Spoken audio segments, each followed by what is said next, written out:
ए मेरे वतन के लोगों, जरा आँख में भर लो पानी।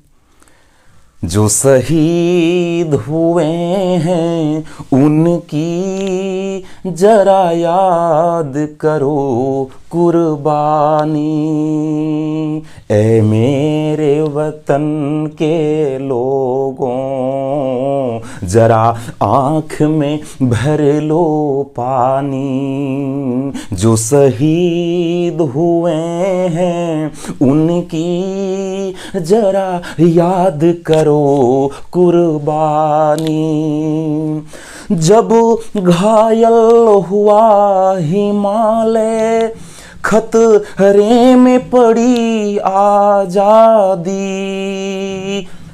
जब तक थी सांस लड़े वो, जब तक थी सांस लड़े वो, फिर अपनी लाश बिछा दी। संगीन पे धर कर माथा सो गए अमर बलिदानी। जो शहीद हुए हैं उनकी जरा याद करो कुर्बानी। ए मेरे वतन के लोगों, जरा आँख में भर लो पानी। जो शहीद हुए हैं उनकी जरा याद करो कुर्बानी। जरा याद करो कुर्बानी। गणतंत्र दिवस की बहुत बहुत शुभकामनाएं आप सबों को। हमारा देश तभी अच्छा हो सकता है जब हम लोग अच्छे होंगे, और जब तक हम अच्छे नहीं होंगे तब तक हमारा समाज, हमारा देश अच्छा नहीं हो सकता है। इसलिए सबसे पहले अपने आप को आप अच्छा करने का कोशिश करें। जब हम अच्छे होंगे तभी हमारा परिवार, तभी हमारा समाज, तभी हमारा देश अच्छा होगा। और वही हम अपने आप को अच्छा बनाने के लिए, हम लोग अपने आप को अच्छा बनाने के लिए, बेहतर बनाने के लिए कोशिश में लगे हुए हैं, ताकि हम अच्छे आज हो सकें। तभी एक दिन हम अपने परिवार को, हम अपने समाज को, हम अपने देश को क्या कर सकेंगे, अच्छा कर सकेंगे। तो आइए फ्रेंड्स, अपने टॉपिक की ओर फिर से हम लोग एक बार चलते हैं, जहां पे हम लोगों का टॉपिक चल रहा था ऑक्सीडेशन एंड रिडक्शन। ऑक्सीडेशन और रिडक्शन, लास्ट डे ही हम लोगों का यूनिट 8 स्टार्ट हुआ है, जिसका नाम है रिडॉक्स रिएक्शन। और इस रिडॉक्स रिएक्शन चैप्टर में लास्ट डे हम आप लोगों को 4 टर्म्स के बारे में एक्सप्लेन थे कि पहला इलेक्ट्रोनेगेटिव एलिमेंट, दूसरा इलेक्ट्रो पॉजिटिव एलिमेंट, तीसरा ऑक्सीडेशन और चौथा रिडक्शन। ऑक्सीडेशन और रिडक्शन के बारे में आज फिर से चर्चा करनी है हम लोगों को। लेकिन इसके पिछले लेक्चर में ऑक्सीडेशन और रिडक्शन के बारे में आप लोगों को मैंने क्या बताया था, एक बार उसे रिमाइंड करने की कोशिश करें। मेरी बातों को ध्यान से सुने आप लोग, मैं क्या बताया था लास्ट डे। ऑक्सीडेशन और रिडक्शन क्या होता है। सबसे पहले ऑक्सीडेशन के बारे में आप लोगों को मैंने बताया था कि ऑक्सीडेशन क्या होता है और फिर रिडक्शन क्या होता है। ऑक्सीडेशन में मैंने बताया था आप लोगों को ऑक्सीजन का ऐड होना, ऑक्सीजन का जुड़ना ऑक्सीडेशन कहलाता है, जबकि ऑक्सीजन का बाहर निकलना रिडक्शन कहलाता है। किसी भी इलेक्ट्रोनेगेटिव एलिमेंट का, किसी भी इलेक्ट्रोनेगेटिव एलिमेंट का एडिशन होना, जुड़ना ऑक्सीडेशन कहलाता है, और किसी भी इलेक्ट्रोनेगेटिव एलिमेंट का बाहर निकलना रिडक्शन कहलाता है।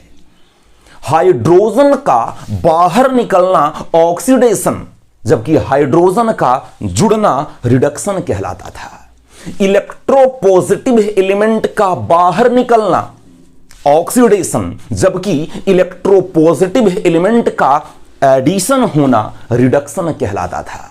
तो इस तरह से ऑक्सीडेशन और रिडक्शन के बारे में थोड़ा बहुत हम लोग जाने थे लास्ट डे कि ऑक्सीडेशन क्या होता है और रिडक्शन क्या होता है। आज ऑक्सीडेशन और रिडक्शन को और विस्तार से हम लोग समझने जा रहे हैं। मैंने कहा था ऑक्सीडेशन और रिडक्शन का एक यही स्टेटमेंट, एक यही परिभाषा नहीं है मेरे भाई, और भी कई स्टेटमेंट हैं ऑक्सीडेशन और रिडक्शन के, जहां पे आज ऑक्सीडेशन और रिडक्शन का फिफ्थ स्टेटमेंट आज हम लोग देखने वाले हैं, सीखने वाले हैं।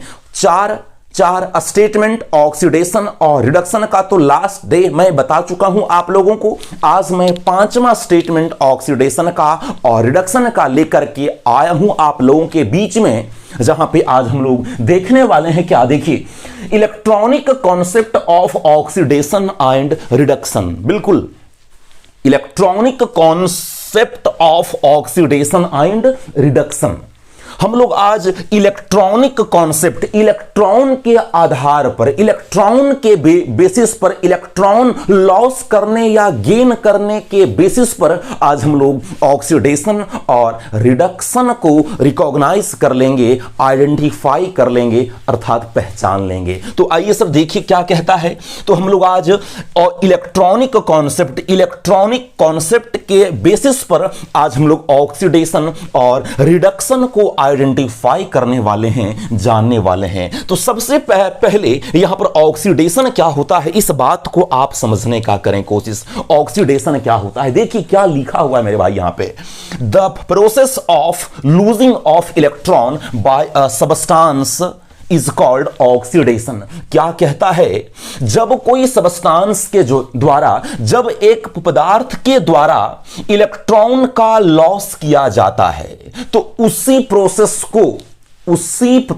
को हम लोग क्या कहते हैं, ऑक्सीडेशन के नाम से कॉल करते हैं। अर्थात यहां पर कोई सब्सटेंस के स्थान पे एटम हो सकता है, मॉलिक्यूल हो सकता है, या तो आयन हो सकता है। तो किसी भी एटम के द्वारा या किसी भी मॉलिक्यूल के द्वारा या किसी भी आयन के द्वारा जब इलेक्ट्रॉनों का लॉस किया जाएगा, जब कोई सब्सटेंस इलेक्ट्रॉन को त्यागेगा, लूज करेगा, डोनेट करेगा, तो उसी प्रोसेस को, उसी फेनोमेना को हम लोग क्या कहेंगे मेरे भाई, ऑक्सीडेशन के नाम से कॉल करेंगे, ऑक्सीडेशन के नाम से कॉल करेंगे। तो ध्यान में रखिएगा, आज पांचवा स्टेटमेंट आप ऑक्सीडेशन का सीख लिए क्या, इलेक्ट्रॉन का लूज करना किसी सब्सटेंस के द्वारा, इलेक्ट्रॉन का त्यागना, इलेक्ट्रॉन को डोनेट करना या इलेक्ट्रॉन को लूज करना, क्या कहलाता है, ऑक्सीडेशन कहलाता है, ऑक्सीडेशन कहलाता है। अच्छा मेरे भाई एक बात बताइए आप लोग, सबसे पहले इलेक्ट्रॉन का लूज करना या इलेक्ट्रॉन का गेन करना, इलेक्ट्रॉन का लूज और इलेक्ट्रॉन का गेन कोई सब्सटेंस करता है या कोई एटम, मॉलिक्यूल और आयन इलेक्ट्रॉन को लूज करता है या गेन करता है, ये लूज और गेन करने के पीछे आखिर क्या लॉजिक होता है, क्यों ऐसा होता है, क्यों इलेक्ट्रॉन का लॉस और गेन होता है? तो आप लोग जानते होंगे इसके पीछे सिर्फ एक ही फंडा है, एक ही लॉजिक है। क्या होना भाई, अपने आप को स्टेबल करना। अपने आप को स्टेबल करने के लिए ही कोई भी एटम, मॉलिक्यूल या आयन इलेक्ट्रॉन को त्यागता है या तो इलेक्ट्रॉन को गेन करता है। सब कुछ लॉजिक अपने आप को स्टेबल बनाने के लिए है। अच्छा, स्टेबिलिटी भी बहुत तरह से डिपेंड करता है मेरे दोस्त, स्टेबिलिटी भी बहुत अलग अलग तरीके से डिपेंड करता है। अच्छा, कोई भी एटम अपने आप को स्टेबल करना चाह रहा है, अपने आप को स्टेबल करना चाह रहा है, तो किसके जैसा बनना चाह रहा है, किसके जैसा बनना चाह रहा है? तो एटम अपने आप को स्टेबल करना चाह रहा है, मतलब वो किसकी तरह बनना चाह रहा है? तो नोबल गैस की तरह बनना चाह रहा है। नोबल गैस की जैसा अपने वैलेंस सेल में 8 इलेक्ट्रॉन को कंसिस्ट करना चाह रहा है, धारण करना चाह रहा है, रखना चाह रहा है। मतलब कोई भी तत्व अपने आप को स्टेबल करना चाह रहा है, मतलब वो नोबेल गैस की तरह बनना चाह रहा है, क्योंकि नोबेल गैस आवर्त सारणी में रखे गए जितने भी ग्रुप में एलिमेंट हैं उनमें से ग्रुप 18 में रखे गए जो एलिमेंट हैं जिन्हें आप नोबेल गैस के नाम से कॉल करते, उन्हीं के आउटर मोस्ट सेल में 8 इलेक्ट्रॉन होते हैं।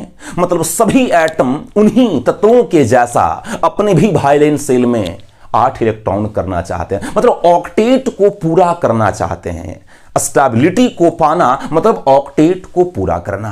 अब स्टेबिलिटी भी अलग अलग तरीके से डिपेंड करती है। अब स्टेबिलिटी कैसे डिफरेंट तरीका से डिपेंड करता है, आइए उस बात को नेक्स्ट वीडियो में समझते हैं।